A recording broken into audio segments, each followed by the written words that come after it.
बिस्मिल्लाहिर्रहमानिर्रहीम। अस्सलाम वालेकुम नाज़रीन, आप देख रहे हैं न्यूज़ पाकिस्तान नेटवर्क का प्रोग्राम A to Z। मैं हूं आपका मेज़बान सालिक मजीद।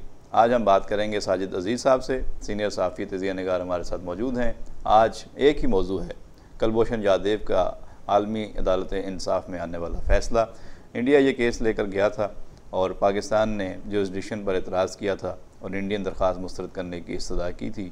आलमी अदालत ने आज जो फ़ैसला सुनाया वो दुनिया भर में लाइव देखा भी गया, पाकिस्तान समेत सारे मुल्कों में और पाकिस्तान से बाहर लोगों ने इसको देखा है। उस पर तबसरे भी आ रहे हैं, तज़किये भी आ रहे हैं, और जो कुछ हुआ वो कितना तवक्कुआत के मुताबिक हुआ या कितना तवक्कुआत के बरक्स हुआ, इसी का जायज़ा लेंगे, इसी पे बात करेंगे और उसके बाद प्रोग्राम के दूसरे सेगमेंट्स में दीगर मौज़ूआत को भी शामिल गुफ्तगू करेंगे। साजिद अजीज़ साहब, जो कुछ हुआ है आलमी अदालत में आज फ़ैसला आया है। भारत की इस्तदा थी कि सज़ाए मौत के फ़ैसले पर अमल दरामद रोक दिया जाए और एक्सेस उन्हें मिलना चाहिए।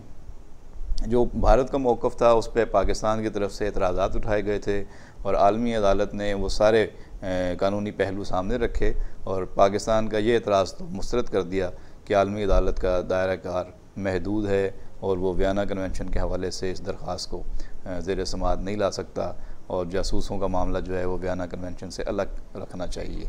तो उन्होंने कहा कि ये अदालत सुन भी सकती है और अदालत का दायरा कार भी है और अदालत के फ़ैसले तक सज़ाए मौत पर अमल दरामद रोक दिया जाए।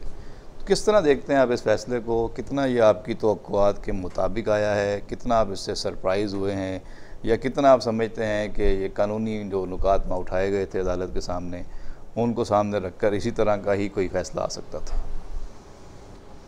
इसमें कई क्वेश्चन मार्क्स हैं, कई डिस्टॉर्शंस हैं। सबसे पहला सवाल तो ये कि ये नौबती क्यों आई कि ये मामला आलमी अदालत तक पहुंचा। दूसरी बात ये है कि ये सोचना और ये इस बात को एज्यूम करना कि जी हम ये तो चूँकि आलमी अदालत के दायरा अख्तियार में ही नहीं आता ये केस, लिहाजा केस हमारे हक़ में हो जाएगा, फ़ैसला हमारे हक़ में हो जाएगा। ये बच्चों वाली सी बातें, बहुत ही मैचरिश बात थी, ये बहुत ही बेवकूफ़ी की बात थी जो सोची गई। और मुझे तो हैरत है कि ये हुकूमत में कौन लोग बैठे हुए हैं जिनको इतना भी सेंस नहीं है। अगर वो आलमी अदालत की जुरिसडिक्शन में नहीं आता था तो आलमी अदालत वो केस एडमिट क्यों करता? उसको एडमिट ही नहीं करना चाहिए था। ये कह के ही पिटीशन ही रिजेक्ट हो जानी चाहिए थी कि जी हमारे तो जुरिसडिक्शन में ही नहीं है ये केस, हम क्यों लें। आप देखें ना, आप भी जब जाते हैं कोर्ट में देखते हैं जब कोई दरख्वास्त आती है तो पहले तो ऑफिस ही उस पर एतराज़ात लगा देता है कि जिस पे ये एतराज़ लगा के वापस कर देता है कि जी आप फला कोर्ट में जाइए। तो ये बात सोच के और फिर उस केस को इतना पब्लिसाइज किया गया, उसको और लाइव दिखाया गया टीवी चैनल्स पे, और ये सोच के कि जी हम बस केस जीत गए। बहुत बेवकूफ़ी की बात थी ये, और मुझे हैरत है, मुझे बहुत ही शदीद अफसोस है इन लोगों की अक्लों के ऊपर जो लोग जो हुकूमत में बैठे हुए हैं हमारे यहाँ। देखें, इंडिया वहाँ से लाशें भेज रहा है हमारे लोगों की, हमारे बेगुनाह लोगों के, हमारे बेगुनाह भाइयों को हमारे बेगुनाह बेटों को वहाँ पे इल्ज़ाम लगा दिया जाता है कि जासूस है पाकिस्तान का। अब वो कोई अपने रिश्तेदार से मिलने गया हुआ होता है, कोई बिज़नेस के लिए गया हुआ होता है, कोई अपने किसी और काम के किसी समाजी काम के लिए गया हुआ होता है, कोई NGO के काम से गया हुआ होता है, वहाँ पे बाकायदा उसको वीज़ा इशू होता है। वो आप देखें 80-80 साल के लोग हमारे वहाँ पर जेलों में पड़े हुए हैं 20-20 साल से, ना इंडियन हुकूमत ने उन पर मुकदमा चलाया। कितने लोग मावरा अदालत मार दिए गए, कितनी लाशें हमने वसूल की हैं। वो हमें लाशें भेजते हैं, हम उनको आमों की पेटियां और मिठाई के टोकरे भेजते हैं। अच्छा, ये तो ज़ाहिर है कि हिस्टोरिकली आप बातें कर रहे हैं, बहुत सारे फैक्ट्स हैं जिनके ऊपर बात की जा सकती है, लेकिन जो आज अदालत में हुआ है पहले तो उसकी बात कर लें कि आलमी अदालत में एक केस जाता है तो उसमें आम तासर यह है कि आलमी अदालत में उन मुल्कों के तनाज़ात ज़ेर बहस लाए जाते हैं जो इस बात पर मुत्तफ़िक हों कि ये मामला आलमी अदालत सुने और आलमी अदालत इसको आगे बढ़ाए और इसका तस्फिया करे। तो इस केस में क्या पाकिस्तान राज़ी था कि इस केस को वहाँ सुना जाए, जबकि पाकिस्तान तो जुरिसडिक्शन चैलेंज कर रहा था? उसके बावजूद उन्होंने कहा कि हम इस केस को सुनेंगे, दायरा कर रखते हैं और हमारे मुकम्मल फ़ैसला आने तक आप सज़ा पे अमल दरामद रोक दें। देखिए, यही तो जहालत की बात है ना, यही बेवकूफ़ी की और नादानी की बात है कि ये नौबत ही क्यों आई। मैं तो यही बात कर रहा था कि मुझे तो उस वक्त से शक पैदा हो गया इस सारे केस में कि जब सरबजीत सिंह की बहन ने वहाँ पर इंडिया में मीडिया, कोई 200 आदमी थे मीडिया के, उसमें प्रेस कॉन्फ्रेंस में उसने ये कहा कि जी, मुझसे ये कहा गया कि जी 25 करोड़ रुपए पहुंचा दीजिए तो सरबजीत को ले लीजिए, सुबह पहुंचाएंगे पैसे तो शाम को ले लीजिए, शाम को पहुंचाएंगे तो सुबह ले लीजिए। किसने कहा? ये सरबजीत सिंह की बहन ने कहा। जो नहीं, उसकी बहन को किसने कहा? ये पाकिस्तान की तरफ से मैसेज किया। अब ये तो मतलब, अब ये आप समझ जाइए, उसमें उसने अंसार इसकी बर्नी का नाम भी ऑथेंटिसिटी लिया, क्या है? अंसार बर्नी का भी नाम लिया उसमें। देखें, ये तो एक एलिगेशन हो सकता है। एलिगेशन बिल्कुल, अभी तक तो एलिगेशन ही है। तो मैं तो ये कहूँगा ना कि एलिगेशन लगाया गया है तो इसको प्रूव भी किया जाना चाहिए कि ऐसा हुआ। जब कश्मीर सिंह को, देखें, पाकिस्तान का केस बड़ा सिंपल था। पाकिस्तान कह रहा था इंडिया से कि सर इसका कुलभूषण के हवाले से जो इसके सहूलतकार हैं उन तक रसाई दी जाए, हम उनको इंटेरोगेट करेंगे और उसके बाद फिर आपको एक्सेस का जो मामला है वो दिया जाएगा। वो कहते हैं हमने 15 दफ़ा इन राइटिंग कहा कि जी हमें जो है वो पहले डिप्लोमेटिक एक्सेस दिया जाए, वो नहीं दिया गया, हमें कौंसलर एक्सेस दिया जाए, वो नहीं दिया गया, उसके वालिदैन को या घर वालों को मिलवाने की बात की गई, वीज़ा देने की बात की गई, वो नहीं दिया गया। इसलिए ये सारा मामला जब सज़ा सुना दी गई उसको और अभी वो अपीलेट फोरम में है तो ये आलमी अदालत में वो चला गया। जो आप कह रहे हैं कि नौबत क्यों आई, तो अगर आप समझते हैं कि यहाँ पे इंडियन मौक़िफ़ के मुताबिक अगर उनके किसी वकील को या डिप्लोमेट शख्सियत को यहाँ पे एक्सेस मिल जाता कुलभूषण जाधव तक, तो क्या फिर भी ये मामला आलमी अदालत में वो लेके जाता या फिर नहीं ले जा सकता था? मेरे ख्याल में शायद इसकी नौबत ना आती। अगर ये ठीक है, कौंसलर वहाँ से कोई वकील आ रहा है या कोई कौंसलर आता है वहाँ से और आके बात करना चाहते हैं तो करने दें, उसमें क्या हर्ज है। लेकिन नहीं करने दिया उसको, तो उसके बाद ही आलमी अदालत में गए और यही केस बना उनका। नहीं, मतलब उनका वकील आ भी जाता और यहाँ पे एक आदमी जो है वो उसने इतराफ़ जुर्म कर लिया है, वो बता रहा है कि जी मेरा ये काम था, मुझे इस काम के लिए भेजा गया था, ये मैंने दहशतगर्दी करनी थी, तखरीबकारी करनी थी। एक जासूस ऊपर से तखरीबकारी करते हुए उसमें मुलविस होते हुए वो पकड़ा गया है। जितना बड़ा वकील तुरम खान दुनिया का कोई आ जाता वो क्या कर लेता, आके कुछ भी नहीं तो करता, आप उसको भी सुन लेते। लेकिन इंडिया तो फिर भी यही कहता है, उसके बाद भी जब उसको सजा होती है तो इंडिया कहता है कि नहीं जी हमारे वकील को सही तरह नहीं सुना गया है, या उस वक्त भी वो शोर वावेला करता, तो फिर भी वो दुनिया के सामने जाके यही कहता। उसकी तो असल कोशिश ये थी कि ये केस किसी तरह डिले हो जाए, इसमें वक्त गेन कर लिया जाए, टाइम मिल जाए और कुलभूषण को जितनी ज़्यादा से ज़्यादा जो है वो वक्त वो दिला सकते हैं वो दिला लें और किसी तरीके से ये मामला जो है वो डाइवर्ट हो, इसमें कोई और वाक़या हो जाए या कोई और चीज़ें ऐसी जो है इसमें सामने लाई जाएं ताकि ये मामला जो है वो सर्द खाने की नज़र। ये बिल्कुल वही स्ट्रेटजी है इंडियन गवर्नमेंट की कि जब एक टीम फुटबॉल की फील्ड में या हॉकी की फील्ड में जब एक गोल कर देती है और चंद मिनट बाकी रह जाते हैं खेल ख़त्म होने में, तो फिर वो ड्रिबलिंग करते रहते हैं टाइम ज़ाया करने के लिए, तो किल द टाइम को किल करने के लिए। इंडिया ने बिल्कुल यही किया कि इंडिया ने जब देखा कि अब मौका है आलमी अदालत में जाने का, तो उसने टाइम को किल किया और पाकिस्तान ये मुतालबा ही नहीं किया इंडियन गवर्नमेंट ने कि जी वो कोई ज़्यादा जोर भी नहीं दिया कि जी हमारे कौंसलर को कहा, उसने ज़रूर कि हमारे कौंसलर को रसाई दी जाए या हमारे वकील को रसाई दी जाए या उसके वालिदैन को मिलवा दिया जाए, ये सब कुछ कहा just to bring everything on record के जी देखिए हमने ये कहा था किसी अदालत में जाके ये सबूत देने के लिए, हमने ये कहा था, हमने इनसे मांगा था, ये इन्होंने नहीं दिया एक्सेस। तो ये ज़रूर किया लेकिन उन्होंने उस पर उन्होंने जोर नहीं दिया, ना कोई प्रेशराइज किया गवर्नमेंट से, ना कोई रिक्वेस्ट की, ना कोई अपील की, कुछ नहीं किया। अच्छा, ये सिर्फ इसीलिए टाइम गेन करने के लिए और वहाँ जाने के लिए। आलमी जंग अजीम के बाद से ज़ाहिर है जब से ये अक़वाम मुत्तहिदा अपना काम कर रही है और उसके मातहत ये अदालत है, तो ये UNO का वाहिद ऑर्गन है जो न्यूयॉर्क में या अमेरिका में नहीं है बल्कि ये हॉलैंड में दी हैग में ये काम करती है अदालत, और 15 जजेस आपने आज देखे वहाँ पे काम कर रहे थे। इस अदालत का ओवरऑल स्ट्रक्चर क्या है आज के केस के फैसले से पहले? अभी तो इंटरम फैसला है और सताज अजीज़ साहब भी कह रहे थे कि ये अबूरी फैसले में हुक्म इम्तना आ जाना कोई इतनी बड़ी बात नहीं होती, ये तो केस चलेगा तो पता चलेगा कि आगे क्या होता है। तो अब तो ज़ाहिर है केस चलेगा तो दोनों साइड उसकी तैयारी करके आएंगे। अभी तक तो ये जुरिस्डिक्शन का इशू था जो उन्होंने तय कर लिया कि नहीं जी हम तो सुनेंगे इसको, वो तो तय हो गया कि वो अदालत इसको सुनेगी। आज के फैसले से पाकिस्तानियों की नज़र में, दुनिया की नज़र में आलमी अदालत इंसाफ का कद आपके ख्याल में कितना बढ़ा है या कम हुआ है? मेरे ख्याल में इस फैसले के बाद आलमी अदालत का कद ना बढ़ा है ना छोटा हुआ है, वहीं का वहीं है। उसकी वजह यह है कि आलमी अदालत ने तो अपने आप को साबित करने के नहीं, हम ही हैं जो भी हैं, हम तस्वीर करें, हाँ हम चौधरी हैं, उन्होंने तो ये बात की है। जबकि आलमी अदालत ये कह सकती थी, आलमी अदालत ये सिंपली ये पिटीशन जब गई थी वहाँ पर रिजेक्ट कर दी जाती कि जी नहीं हमारे जुरिडिक्शन नहीं है, ये वियना कन्वेंशन के तहत इसका फैसला किया जाए। और वैसे भी चूँकि ये एस्पिनाज का केस है, एक जासूस दूसरे मुल्क में गया और उसने आके वहाँ जासूसी की और वो रेड हैंडेड जो है अप्रीहेंड हुआ और उस पर केस चला और सज़ा हो गई।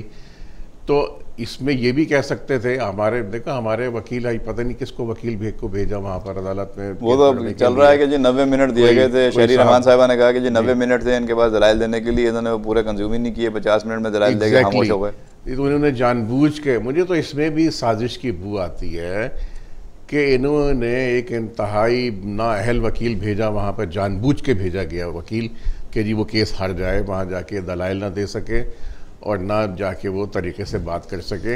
अगर एक वकील वहाँ जाके, आप यहाँ बैठे हुए हैं, आपको किसी ने बैठाया है यहाँ पर और मैं आपकी हैसियत को यहाँ पर आके चैलेंज कर रहा हूँ कि जी आप यहाँ कैसे बैठे हुए हैं, आपका तो इख्तियार ही नहीं है यहाँ बैठने का, तो आप जाहिर है कि आप इरिटेट होंगे ना। आप फिर कहेंगे अच्छा आप मेरी हैसियत को चैलेंज कर रहे हैं, मैं आपको बताता हूँ कि मेरी क्या हैसियत है। प्रोवोक किया। अब यही हुआ कि आलमी अदालत ने कहा अच्छा आप हमें चैलेंज कर रहे हैं, ऑफेंड करने वाली बात। हाँ, आप हमें ऑफेंड कर रहे हैं, आप हमें चैलेंज कर रहे हैं, देखें बताते हैं आपको कि हमारा जुरिडिक्शन है कि नहीं है। और वही किया उसने। तो ये चौधराहट तो दिखाई आलमी अदालत ने, इसमें कोई शक की बात नहीं है। और मैं कोई आलमी अदालत में जो 15 जज नहीं, तो वो चौधराहट कहा जाती है जब कश्मीर के मामला आते हैं, जब वहाँ पे इंसानी हकूक की खिलाफ वर्जी हो रही होती है, जब वहाँ पे मजालिम हो रहे होते हैं, वहाँ पे कोई इंसानी हकूक नहीं है, वहाँ पे कोई वुमेन राइट्स नहीं है। भाई साहब चौधरी आपने कहा कि बन गई है आलमी अदालत, जो है उसने साबित किया है कि जी हम सुन सकते हैं और हम ही फैसले करेंगे और हम देखते हैं कि दायरा कार कैसे नहीं है। तो उन्होंने तो दिखा दिया कि दायरा कार है और केस चलेगा। तो ये जब कश्मीर के मामला आते हैं, जब कश्मीर में वायलेशंस होती हैं, ह्यूमन राइट्स वहाँ पे जो है वो इस तरह पामाल किए जाते हैं, तो उस वक्त ये चौधरी कहाँ चले जाते हैं? कश्मीर या और भी दुनिया में जितने दूसरी मिसालें हैं, चेचनिया का केस है, कश्मीर का केस है, फ़लस्तीन का केस है और बहुत सारे केसेस हैं। बॉस्निया हर्ज़ेगोविना का केस आया था, उस वक्त क्या किया आलमी अदालतों ने, क्या किया। और देखें जो ऐसे लोग सर्बिया और उसका कोसोवा पे जो जुल्म सितम हुआ, तो वहाँ पर जब उनके सर्बिया के जो बड़े बड़े जो जंगी जराइम वाले जर्नल्स थे उन पे मुकदमा चला, उसके बाद क्या हुआ? तो वहाँ पे ये जो आलमी अदालत और इनके जो जजेस हैं, वहाँ पे वो कवानीन सारे जो हैं एक साइड में हो जाते हैं, वो सारी किताबें जो हैं वो शेल्फ में चली जाती हैं। और जब इस तरह का कोई वाक़या आता है तो उसमें सारे कवानीन भी ज़िंदा हो जाते हैं और दायरा कार भी आ जाता है। लेकिन चलें, ये तो कानूनी फोरम है, इस पर कानूनी बहस आगे चलेगी तो पता चलेगा। हमें तो अपना केस किस तरीके से लेके करना है, पेश करना है, उस पर बात होनी चाहिए कि जब एक आदमी को रंगे हाथों पकड़ा गया, उसने इतराफ़ जुर्म कर लिया, उसका कन्फेशन मौजूद है, हमने इंडिया को भी बता दिया, इंडिया की तरफ से एक्सेस मांगा गया, उसके जवाब में लेटर लिखा गया कि आप ये चीज़ें दे दें तो हम आपको एक्सेस दे देते हैं। आप समझते हैं कि अगर उनका वकील आ गया होता या उसको एक्सेस मिल गया होता तो सूरत हाल मुख्तलिफ होती। लेकिन इस वक्त क्या स्टेज है?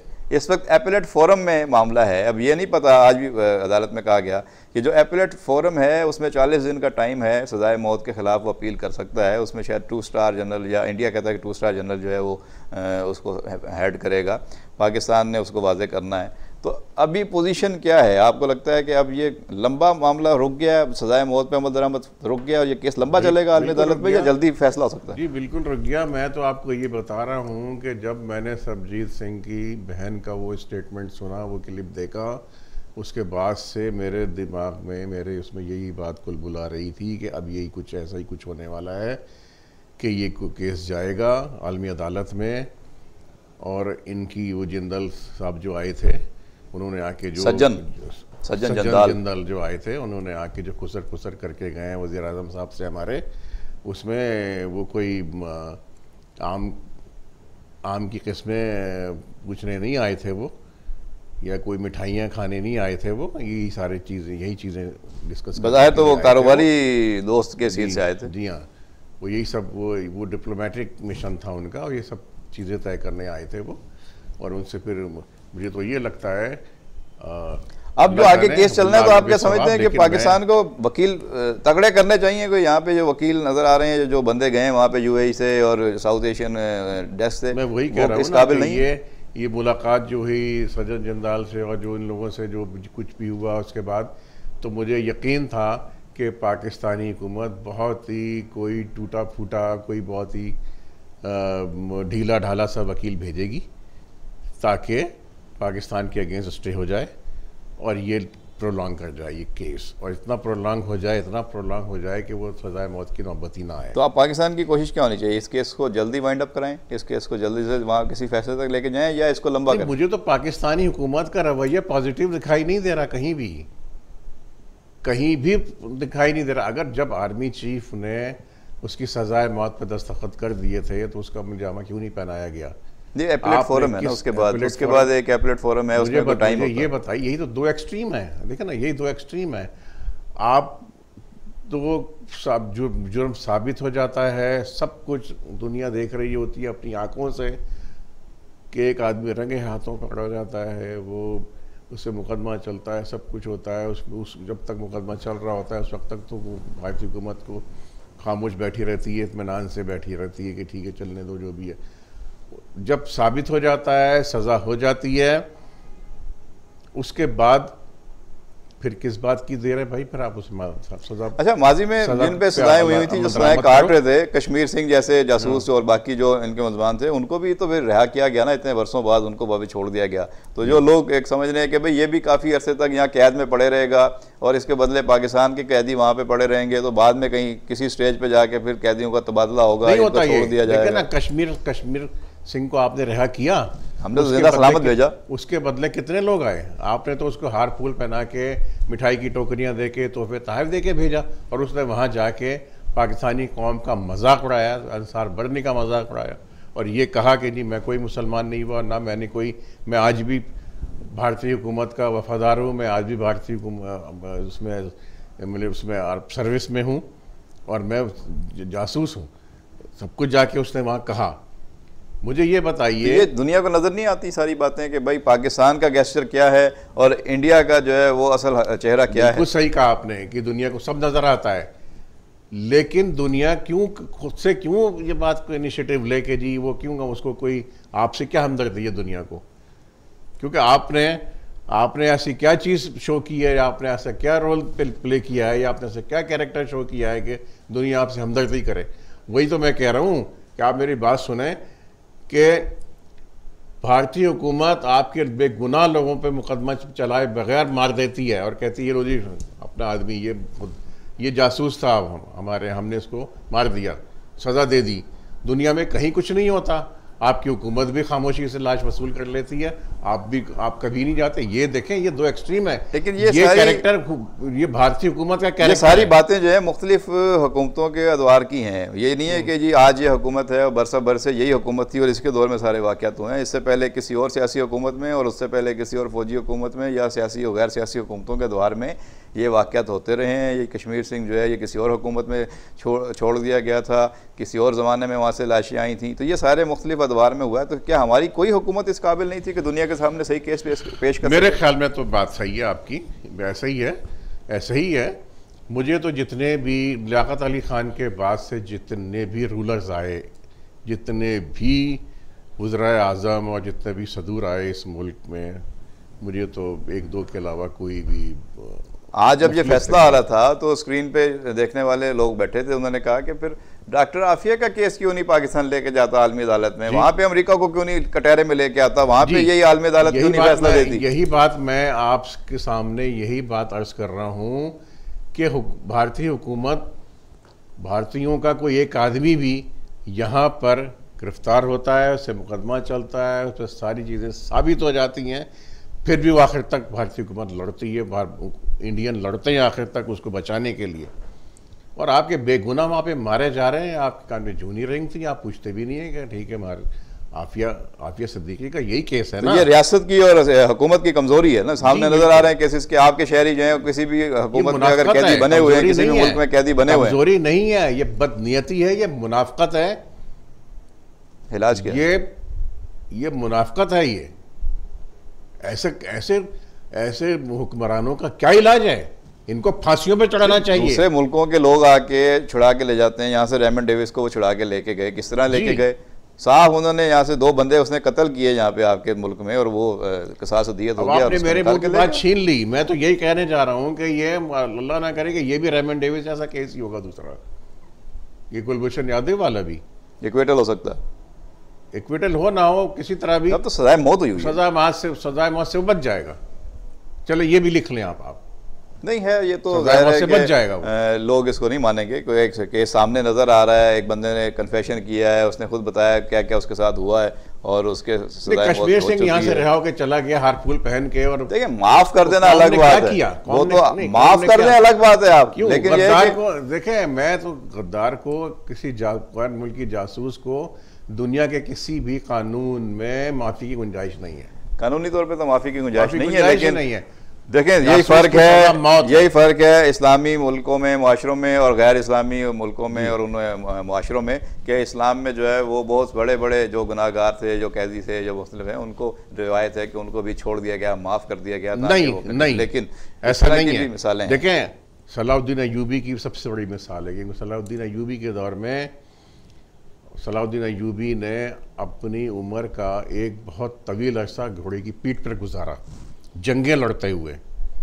और सबसे ज़्यादा सलाउद्दीन अय्यूबी ने अपने फौजी जर्नल्स को मौत की सज़ाएं दी, फांसी पे चढ़ाया, सिर्फ इस वजह से कि दुश्मन के साथ वो मिल गया था।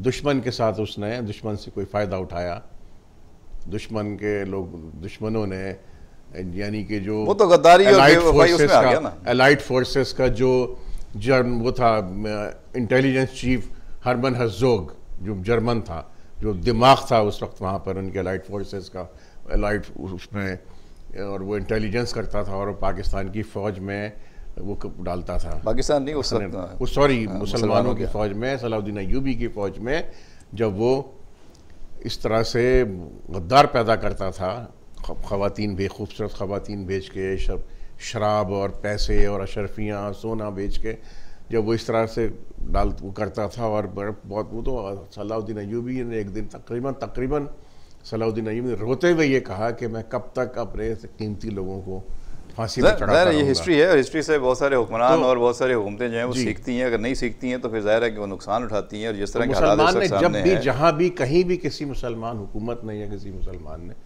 जब ये जिल्लत उठाई है कहीं किसी गैरों के हाथों, तो ये सिर्फ और सिर्फ यही गद्दारी।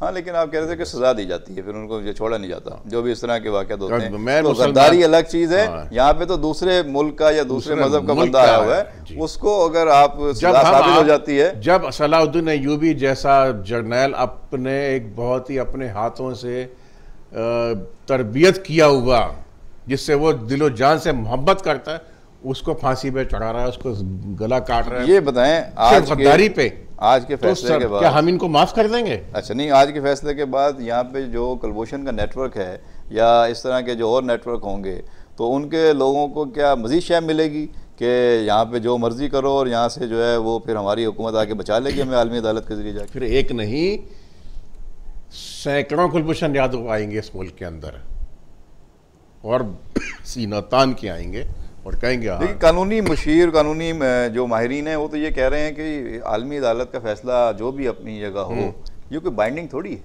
इससे क्या फ़र्क पड़ता है? इनके पास एग्जीक्यूशन की क्या अथॉरिटी और पावर है? तो ठीक है, उन्होंने अपनी जुरिसडिक्शन के मुताबिक तय करके फैसला दे भी दिया, हम अपने कानून के मुताबिक चलें। और अगर आदमी कानून साबित हो गया है, उसने जुर्म किया है, वो यहाँ पे कन्फेशन कर चुका है, तो अपना केस आगे बढ़ाएं और उसको सजा दें। बहुत अच्छी बात है। मैंने शुरू में यही बात आपसे अर्ज की थी, असरात क्या होंगे कि अगर इस तरह का रवैया अपना लिया क्यों आनी नहीं चाहिए थी। आपने, आर्मी चीफ ने कह दिया था कि जी इसको एग्जीक्यूट करो, कर दो एग्जीक्यूट, क्यों नहीं किया? नहीं, उसका तो कह रहे हैं ड्यू कोर्स ऑफ टाइम है, जिसमें ज़ाहिर है कि एपीलेट फोरम में जाना है, वो सारे मराहिल को तय किया जा रहा है। नहीं, देखें, एक चीज़ साबित हो गई। एपिलेट कुछ नहीं होता, क्योंकि वो एपिलेट कोर्ट में आप उसको जाने का मौका दे रहे हैं। किस लिए दे रहे हैं मौका? भाई वो मुजरिम साबित हो चुका है, उसके गर्दन उड़ा दें। यही होता है, हर जगह यही होता तो है। फिर तो केस चलाने की क्या जरूरत थी? कौम की तारीख में यही हुआ है। फिर तो जैसे पहले दिन ही पता चल गया था ये आया है और उसने कन्फेशन कर लिया था, उसी दिन उसको जो है वहां तक तो ठीक आप शूट भी कर सकते थे फिर, अगर इसी तरह करना है तो। वहां तक तो ठीक था, वहां तक तो ठीक था। लेकिन कानूनी तकाजे हैं दुनिया के, आपने माहिदों पे साइन किए हुए हैं, अगर आपने जेनेवा कन्वेंशन पे, वियना कन्वेंशन पे दस्तखत किए हुए हैं, हमारा केस भी मजबूत है, तो हमें तो कोई हर्ज नहीं है, ठीक है, केस जहाँ मर्जी चला लें।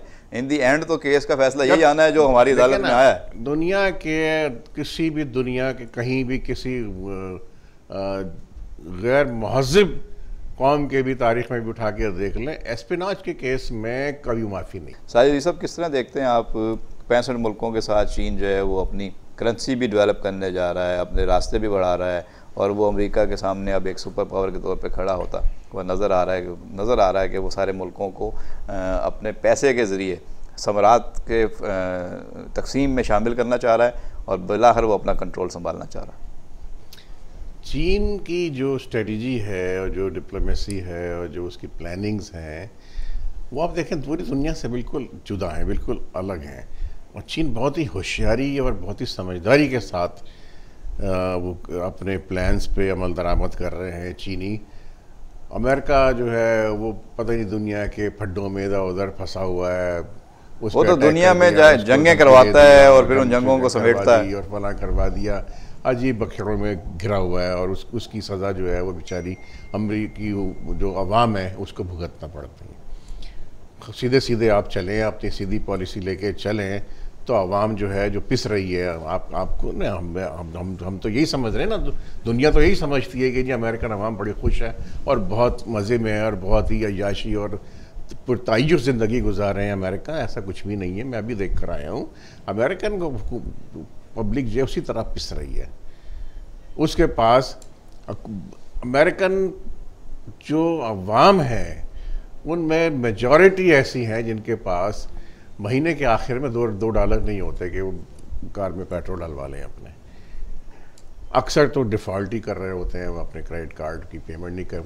देखिए उनका है लाइफस्टाइल भी डिफरेंट उनका जो है, उनका मेरा ज़िंदगी भी अलग है, उनके मसाइल भी अलग हैं, तीसरी दुनिया के मुल्कों जैसे नहीं है। चाइना जिस तरह से अपने प्लान्स के ऊपर अमल दरामद कर रहा है, चाइना ने अब ये देख लिया कि जी जो कुछ चाइना के अंदर हो सकता था वो तो उसने कंप्लीट कर लिया। अब वो दूसरी कौमों की बारे में प्लानिंग कर रहा है।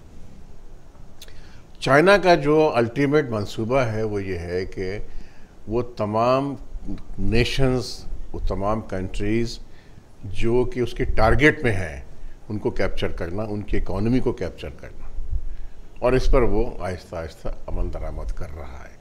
वहाँ पे कहीं ना कहीं किसी न तमाम कंट्रीज़ में उसके अपने मंसूबे हैं, अपने प्लानिंग्स हैं, और पाकिस्तान भी एक उनमें से एक कंट्री है। ये जो तासुर था कि CPEC जो है ये शायद बिल्कुल चीन और पाकिस्तान के दरमियान तय पाने वाला एक वाहिद ऐसा मंसूबा है जिसके समरात पूरे खत्ते पे जाएंगे और कई पसमानदा इलाके जो हैं उनमें खुशहाली और तरक्की आएगी, और ये पाकिस्तान की हुकूमत और चीन की हुकूमत की कोशिशों का समर है।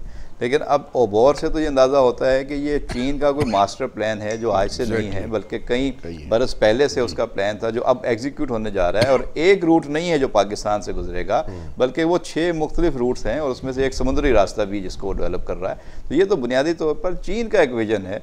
चीन इसको मुख्तलिफ खित्तों में और मुल्कों में लेके जा रहा है, और एक रोड या एक रास्ता या खित्ता वो उसको विजन देता है। तो इसके समरात पाकिस्तान तक भी आ रहे हैं। लेकिन इससे ये भी कहा जा रहा है कि आइंदा सालों में चीन डॉलर के मुकाबले में अपनी चाइनीज़ येन जो उनकी करेंसी है युआन को वो इस्टेब्लिश करेगा। और ये मुआहदे जो पाकिस्तान और चीन के दरमियान हुए हैं सॉफ्ट लोनिंग के या जो भी इसके लॉन्स हैं, अभी इसकी डिटेल्स नहीं पता, तो ये क्या डॉलर की करेंसी में हो रहे हैं या आगे जाके ये हो सकता है कि बदल जाएँ?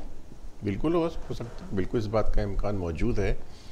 चाइना ये देख रहा है कि पाकिस्तान के जो रिसोर्सेज हैं और जो नेचुरल रिसोर्सेज हैं, अगर उससे कोई फ़ायदा उठाया जा सकता है तो वो उठा रहा है, और उठा चुका है, वो बहुत काफ़ी कुछ उठा चुका है, और फ्यूचर में भी सारे नेचुरल रिसोर्सेज आहिस्ता एक एक करके वो फ़ायदे उठाएगा पाकिस्तान के। और इसी तरह से जो आपकी बंदरगाह गवादर रिपोर्ट। अब सवाल ये उठाया जा रहा है कि शफाफियत कितनी है इन मुआहिदों में जो भी चीन के साथ हो रहे हैं। चीन इतनी बड़ी $56 अरब की इन्वेस्टमेंट पाकिस्तान को अगर दे रहा है, जो कि कोई दूसरा मुल्क यहाँ पे करने के लिए तैयार नहीं था, यहाँ के हालात की वजह से या यहाँ के करप्शन के माहौल की वजह से, तो चीन ने ये रिस्क लिया है और चीन करना चाह रहा है इन्वेस्टमेंट, और उसने ये सारे मंसूबे यहाँ पे खोले हैं। तो इसका रिटर्न चीन को कितना मिलेगा, पाकिस्तान को कितना मिलेगा, आने वाले दिनों में हमें कितना रिटर्न लौटाना पड़ेगा, सूद इसमें कितना होगा, कोई डिटेल नहीं पता। तो शफाफियत आपको कितनी नज़र आती है? कहीं कोई शफाफियत नहीं है इसके अंदर। क्यों? आप बहुत सिंपल सी बात है। देखें, आपकी हुकूमत ने ये दावा किया, इसाक डार ने ये दावा किया कि जी 1 अरब और 1.6 बिलियन डॉलर्स जो है हमारे जो फॉरेन रिसोर्सेज फॉरेन एक्सचेंज है उसके अंदर ये CPEC की मद में आए। ये कहाँ से आए, कब आए, इसकी कोई डिटेल नहीं दी उन्होंने। सवाल ये है कि हम खुशियाँ मना रहे हैं पिछले 2 साल से, चर्चे हो रहे हैं हर बच्चे की ज़बान पे CPEC, वो पैसे आ रहे हैं जी, पाकिस्तानी कौम अमीर हो जाएगी, बस हर एक की जेब में डॉलर भरे होंगे। कुछ इस तरह के तासुर हमारे यहाँ आ गए। मतलब एक बचकाना सी बात है, बेवकूफ़ी की बात है। कोई ये 46 अरब डॉलर जो के बाद अभी इसमें इजाफा होने जा रहा है, 56 हो गया, 56 अरब डॉलर। तो ये 56 अरब डॉलर क्या कहीं रिफ्लेक्ट हो रहे हैं आपकी इकोनॉमी में?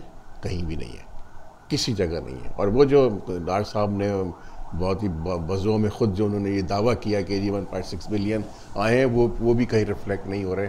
कहाँ है बताएं। तो आप शफाफियत की बात आप कर रहे हैं, ये तो वो उनकी जो फॉरेन इन्वेस्टमेंट चाइना ने जो दावा किया यहाँ लाने का, उसका कहीं कोई वजूद नहीं है। शफाफियत की बात आपने की। अभी गवादर में एक प्रोजेक्ट के लिए 45,000 दरखास्तें आई, जो असामियाँ वहाँ पर जो कि एम्प्लॉयमेंट होने जा रही हैं प्रोजेक्ट्स के लिए, उसमें से सिर्फ 50 या 55 आदमी उन्होंने सेलेक्ट किए। तो जितनी गुंजाइश होगी उतने लोग सेलेक्ट होंगे ना जी। आसामियाँ ज़्यादा थी, हज़ारों में थी, तो लोग नहीं आए पूरे, हज़ारों में थी, और लोग भी उतने ही आए, उससे ज़्यादा ही आए, लेकिन उनका सिलेक्शन नहीं किया गया, सिर्फ चंद दिखाने के लिए। कहते हैं ना ऊंट के मुंह में जीरा, वो भी नहीं है, जीरा भी नहीं, दिखाने के लिए, दिखावे के लिए कि जी देखें, नहीं कह सके, क्लेम कर सकें, देखिए हमने लिए हैं आपके लोग, 45-50 आदमी उन्होंने आपके सिलेक्ट किए, और वो भी वो लोग सिलेक्ट किए, और उनको भी जो ऑफर्स आई, जो पैकेज जो दिया गया, वो ऐसा पैकेज नहीं था कि कोई इतना अट्रैक्टिव कि वो फ़ौरन जाके ज्वाइन कर लें। वो अभी सोच रहे हैं कि जाएँ कि ना जाएँ।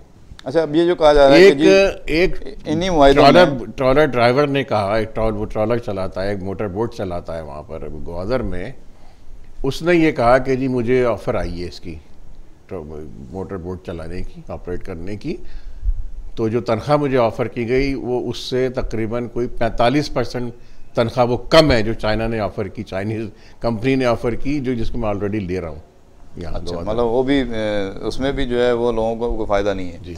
तो ये ज़रूरी फार्म्स की बातें हो रही हैं, एक स्पेशल इकोनॉमिक जोन की बात हो रही है कि ये बनेंगे, इसमें कह रहे हैं कि जी चाइनीज़ कंपनियों को, फर्म्स को ज़्यादा इंसेंटिव दिए जाएंगे, वो यहाँ पे हो सकता है कि हज़ारों लाखों एकड़ ज़मीन जो है आपकी ज़रूरी फार्म्स की शक्ल में वो आपसे आके ख़रीद लें, वहाँ पे वो कल्टीवेशन करें और वहाँ से ही वो एक्सपोर्ट कर सकें जो भी उगाएंगे, और उनको मराद भी होंगी, इंपोर्ट करने में मशीनरी भी और एक्सपोर्ट करने में भी उनको जो है वो खसूसी रियायत दी जाएंगी, जबकि वो शायद मैचिंग कंडीशंस पाकिस्तानियों के लिए ना हो। ऐसा कोई खदशा है?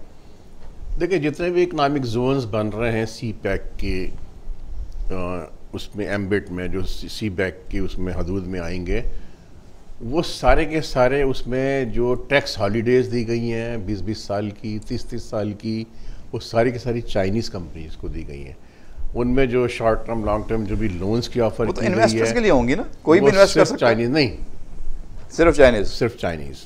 ये क्या उनके सोल प्रॉपर्टी राइट्स हैं? हाँ, चाइनीज़ फर्म होगी तो उसको टैक्स हॉलीडे होगा, अगर वो सालिक मजीद की कंपनी होगी तो उसको नहीं मिलेगा वो बेनिफिट, उसको वो टैक्स हॉलीडे नहीं होगा, टैक्स लगेगा उस पर। जी, ओके। वो साजिद अजीज़ की कंपनी होगी तो किसी चाइनीज़ के साथ मिलाना पड़ेगा, चाइनीज़ को मिलेगा। और इसी तरह से बैंक फाइनेंसिंग में भी चाइनीज़ को ही प्रेफर किया जाएगा, उसी को मिलेगा।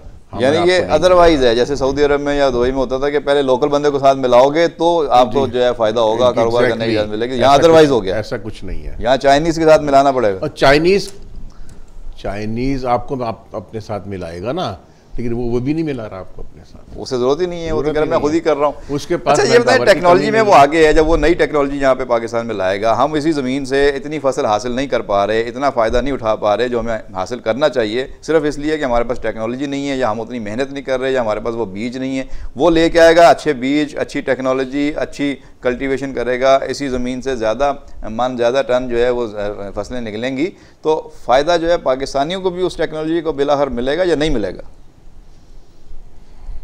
देखिए टेक्नोलॉजी मैं नहीं समझता कि जब एक आम सी चीज़ों में आपको शामिल नहीं किया जा रहा, आप इतने प्रोजेक्ट्स इनिशिएट हो रहे हैं और हो चुके हैं। पोर्ट कासिम पे कोई 600 मेगावाट का जो पावर प्लांट अंडर कंस्ट्रक्शन है, कोल पावर्ड होगा वो, उसमें सारे तमाम आप जाके देख लें चाइनीज़ काम कर रहे हैं। पाकिस्तानियों को तो कोई ज़्यादा 2-4 ही आपको नज़र आएंगे वहाँ पर, वो भी बहुत ही एसेंशियल जो उनको नहीं होगा उनके पास। आप नहीं समझते कि बहुत ज़्यादा टेक्नोलॉजी शिफ्ट तो मैं नहीं समझ रहा कि ऐसा कुछ होगा। देखें जी, अब थंडर में क्या हुआ, अब ये एक कहानी है और मैं कोई पेंडोरा बॉक्स नहीं खोलना चाहता। ये बहुत बात जब नहीं, अभी तो सी पैक की बात बताया ना, जिस पे लोग सुनना चाह रहे हैं कि भाई ये किस तरीके से जो है वो हमारे लोकल लोगों तक जो है वो समरात आएंगे। सड़क तो बन जाएगी, रेल नेटवर्क भी आ जाएगा, चलें वहाँ पे फार्म टू मार्केट जो है हाँ समरात आएंगे। देखिए आप सुने ना, समरात आएंगे, बिल्कुल आएंगे। इस तरह आएंगे कि आप रोड साइड पर कोई एक झोपड़ा होटल खोल के बैठ जाए, चाय का होटल खोल के बैठ जाए, कोई पंक्चर की दुकान लगा लें आप वहाँ पे रोड साइड पे, इस लेवल का फ़ायदा होगा। कोई हज्जाम की दुकान खोल के बैठ जाएंगे। जाहिर है भाई बाल तो चाइनीज़ भी काटते होंगे, लेकिन मैं समझता हूँ कि चाइनीज़ कॉम भी वो बाल भी नहीं कटवाती आके दुकान पे, हज्जाम की दुकान पे वो भी अपने बाल खुद ही काट लेते हैं पैसे बचाने के लिए। तो ये तो आप समझते इस तरह के फायदे जो चीज़ें दिखाई गई हैं, इतनी बड़ी प्रोजेक्ट की गई हैं, जिस पे पब्लिसिटी पे इतना पैसा लगा दिया हुकूमत ने, इतने बड़े बड़े इश्तार दे दिए हैं, तो वो समरात जो हैं वो हकीकी मानों में वहाँ तक नहीं पहुँचे। आप मुझे बताएं ना किस तरह समरात हमारे तक पहुँचेंगे जब आपने इकोनॉमिक जोन्स जो हैं वहाँ पर तो रेस्ट्रिक्ट कर दिया। आप तो जा नहीं सकते वहाँ, आप इंडस्ट्री लगा नहीं सकते, लगाएंगे तो आपको इंसेंटिव नहीं मिलेंगे, तो फिर किस बात के लिए? ये पूरा इलाका है किसका? पाकिस्तान का ही है ना, पाकिस्तान की बाउंड्री रहेगी, ग्वादर से लेके तोरखम तक या जहाँ पे भी चमन तक जो भी बॉर्डर एरिया है, जहाँ जहाँ से भी नेटवर्क गुजरेगा, तो उस इलाके की जमीन की वैल्यू बढ़ रही है। तो भाई मेरी आपकी जमीन है ना, या जिसकी भी जमीन है उसी की वैल्यू है। इंसाफी की ज्यादती की इंतहा है ना, कि जमीन भी आपकी है, इकोनॉमिक जोन भी आपका है, आपका इलाका है, आपका मुल्क है, लेकिन आपको वो सेंस इंसेंटिव नहीं है, वो फायदे आपको नहीं मिल रहे। लेकिन 70 साल से बेआबान पड़ा हुआ था, वीरान था, पहाड़ चटियल पहाड़ थे, उनके अंदर आप कोई ना जिंदगी के आसार दौड़ा पा रहे थे, ना पानी ला रहे थे, ना ट्रेन, ना सड़क, ना कुछ। लोगों की ज़िंदगी आपने बदली नहीं। अब अगर बाहर से एक इन्वेस्टर आके वो कह रहा है कि भाई यहाँ पे मैं चीज़ें बेहतर करूँगा, लोगों को एक बदला हुआ मंजर नज़र आएगा, उनकी ज़िंदगी में ज़ाहिर है कि बेहतरी के आसार नज़र आएंगे, तो ये भी आपको कबूल नहीं है। देखें, कबूल उस सूरत में हो कि आपको डायरेक्ट उसके समरात मिल रहे हों, शामिल। तो अगर आप एक चाय का खोखा लगा के वहाँ पे आप रोजाना शुरुआत होगी, चाय बेच रहे हैं, शुरू में इतनी बदएतमादी क्यों है? तो शुरू की बात नहीं है, ये सारी चीज़ अज़र मन शम्स हैं, ये सारी चीज़ें on the face of it सब दिखाई दे रही हैं आपको। भाई क्या आप समझ रहे हैं वही ईस्ट इंडिया कंपनी 2 है? नहीं, वो ईस्ट इंडिया कंपनी तो कुछ भी नहीं है भाई। ईस्ट इंडिया कंपनी, ये उसका कोई मॉडर्न वर्जन आ गया। ईस्ट इंडिया कंपनी ने जो कुछ किया, अगर ट्रेनें चलाई और रेलवे ट्रैक बिछाए, तो वो आपको भी फायदा होगा उसका, होता है ना। अब आप तक उन्हीं के बिछाए हुए ट्रैक पर ये भी तो आपको ट्रेनें दे रहे हैं, इंजन दे रहे हैं, आपको तवानाई के मंसूबे दे रहे हैं, बिजली बनेगी, यहाँ पे कारखाने लग रहे हैं, ये सारी चीज़ें भी तो आ रही हैं। बिल्कुल दिए उन्होंने ट्रेन, उन्होंने अभी जो इंजन दिए थे, जो बिलोर साहब ने ख़रीदे थे इंजन, आपको मालूम है कब ख़रीदे थे और वो कहाँ हैं? वो सारे के सारे इंजन वर्कशॉप में खड़े हुए हैं खराब। तो अगर आप गाड़ी घर में रखते हैं, गाड़ी की एहतियात नहीं करते, गाड़ी की चीज़ें आपको बताई जाती हैं कि भाई इसको इतने स्टार्ट के बाद इसको जो है इतना आराम भी कराना है, इसका ऑयल इतने दिन बाद चेंज कर लेना, इसका फिल्टर चेंज कर लेना, अगर नहीं करोगे तो भाई इसमें गाड़ी बनाने वाले क्या कसूर है? उसमें गाड़ी चलाने वाले का भी तो कोई कसूर होगा। बिल्कुल सही कहा आपने, बिल्कुल सही कहा आपने। उस पर आपके जो रेलवे के इंजीनियर्स थे, उन्होंने ये कहा कि ये जो इंजन आ रहे हैं ये इनके अंदर फॉल्ट्स हैं, मैन्युफैक्चरिंग फॉल्ट्स हैं, और ये बोझ नहीं, ये ट्रेन नहीं खींच सकेंगे, इनके अंदर इतना पावर नहीं है, जो शो किया गया है पावर नहीं है, और इस तरह ये ट्रेन हमारी नहीं खींच सकेंगे। जो हमारी रिक्वायरमेंट थी उसके मुताबिक वो नहीं थे, तो हमें नहीं लेने चाहिए। हमारी स्पेसिफिकेशन के मुताबिक आप जनरल कंपनी के आपने लिए हैं, अमेरिका से इंजन लिए हैं, तो अब आप वो चला रहे हैं, वो अलग चीज़ है, उसकी कहानी अलग है, उस पर भी किसी दिन बात करेंगे। फिलहाल सी पैक के हवाले से बात करते हैं। आज के प्रोग्राम का वक्त यहाँ खत्म हुआ जाता है और इंशाल्लाह रेलवे के हवाले से बात करेंगे। नाज़रीन, आज हमने कुलभूषण जाधव के हवाले से जो आलमी अदालत का फैसला आया उस पर, और उसके अलावा ओबोर जो चाइना का मनसूबा है वन रोड वन बेल्ट वाला, उस पर बात की है। और आइंदा प्रोग्रामों में इंशाल्लाह सी पैक के हवाले से मज़ीद गुफ्तगू करेंगे। बहुत सारे इसमें मामलात ऐसे हैं जिस पर शक व शुबहात हैं, खदशात हैं और शफाफियत नहीं है, लोग सवाल उठा रहे हैं, जवाब नहीं मिल रहे हैं। इस पर कोशिश करेंगे कि हुकूमती नुमाइंदों से भी बात करें और उनका भी वर्जन जो है वो सामने लाया जाए और जो सवालात हैं वो उनके सामने रखे जाएँ और उनके जवाब तलाश करने की कोशिश की जाए। आइंदा प्रोग्राम तक अपने मेज़बान सालिक मजीद को प्रोग्राम A to Z की पूरी टीम के साथ इजाज़त दीजिए। अल्लाह निगहबान।